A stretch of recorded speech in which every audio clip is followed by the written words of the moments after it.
E aí, já parou para pensar num país que decide cortar a cabeça do próprio rei, tenta viver sem uma monarquia e, no processo, acaba mudando as regras do poder para sempre? Pois é, essa é a história das revoluções inglesas do século XVII. Hoje, a gente vai mergulhar nessa luta intensa para descobrir quem é que deveria governar. Uma briga que redefiniu não só a Inglaterra, mas o futuro do mundo todo. Essa é a pergunta de 1 milhão, né? E olha, não estamos falando de pequenas reformas. A gente está falando de uma nação inteira em crise, disposta a arriscar tudo para encontrar um novo caminho. Foi uma jornada e tanto, que passou por uma guerra civil super sangrenta, uma república que foi um verdadeiro experimento e, no final das contas, uma solução que mudou o jogo completamente. Então, tudo começa aqui. Depois de uma guerra civil que devastou o país, a Inglaterra fez o que era impensável na época: executou seu próprio rei. Com a coroa no chão, o país se lançou de cabeça na sua primeira e única experiência como uma república. Imagina a cena, era algo que ninguém na Europa tinha visto antes.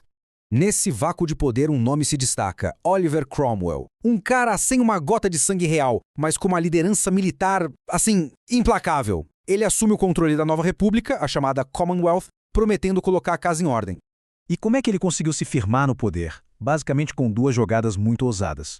Primeiro, ele profissionalizou o exército. Sabe como? Os líderes eram escolhidos pela competência, pelo mérito, e não pelo título de nobreza. Segundo, ele mirou na economia, garantindo que a riqueza que vinha do comércio ficasse dentro da Inglaterra. E aqui vem o golpe de mestre dele, os atos de navegação. A regra era bem simples, só navios ingleses podiam fazer comércio nos portos ingleses. Parece pouco, mas com essa única lei, ele não só protegeu a economia, como também desafiou e venceu a marinha holandesa, que era superpoderosa na época.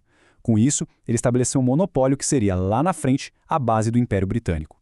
A trajetória do Cromwell é fascinante, sério. Ele começou lutando contra um rei que ele via como tirano, mas em 1653, o que ele faz? Dissolve o parlamento e se torna Lorde Protetor. É uma baita ironia, né? Ele virou uma espécie de ditador com poder vitalício e que podia passar para o filho. Com a morte dele, em 1658, a república que ele construiu ficou ali por um fio.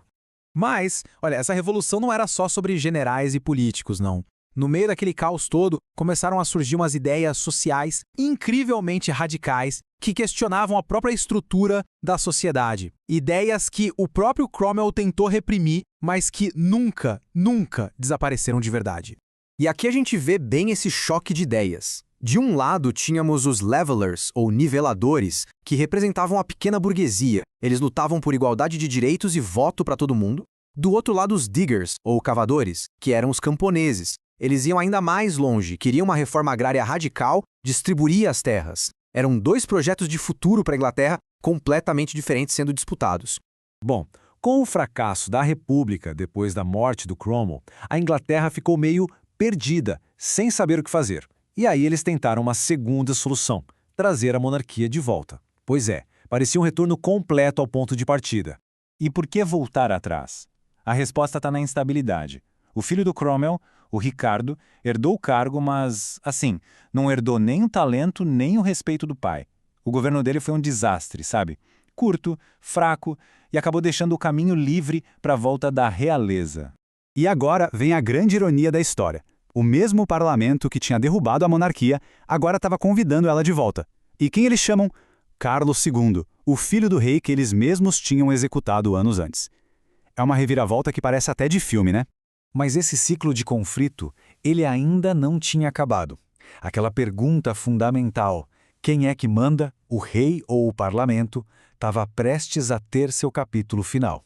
Só que dessa vez foi uma revolução sem derramamento de sangue que ficou conhecida como a Revolução Gloriosa. O estopim dessa vez foi o sucessor do Carlos, o irmão dele, Jaime II. Ele cometeu o mesmíssimo erro do pai. Parece que não aprendeu a lição. Tentou restaurar o absolutismo, aquela ideia de que o rei tem poder total e não deve satisfação a ninguém. E o parlamento, claro, não ia deixar isso acontecer de novo, nem a pau. Só que dessa vez, nada de guerra. O parlamento foi mais esperto. Eles ofereceram o trono ao príncipe holandês Guilherme de Orange, mas com uma condição, daquelas irrecusáveis, resumida nessa frase: ele teria que assinar a Declaração de Direitos de 1689, um documento que limitava os poderes dele para sempre. E foi assim que a Inglaterra finalmente encontrou uma solução que durou, a monarquia parlamentar. Um sistema super inovador onde o rei ou a rainha reina, mas não governa de fato. O poder real mesmo fica nas mãos do parlamento, que é a instituição que representa a vontade da nação. As consequências dessa jornada toda, de quase 50 anos de conflito, foram muito além da política. Ao resolver sua própria crise de poder, a Inglaterra, talvez sem nem saber, estava preparando o terreno para uma outra revolução. Uma que mudaria o mundo inteiro.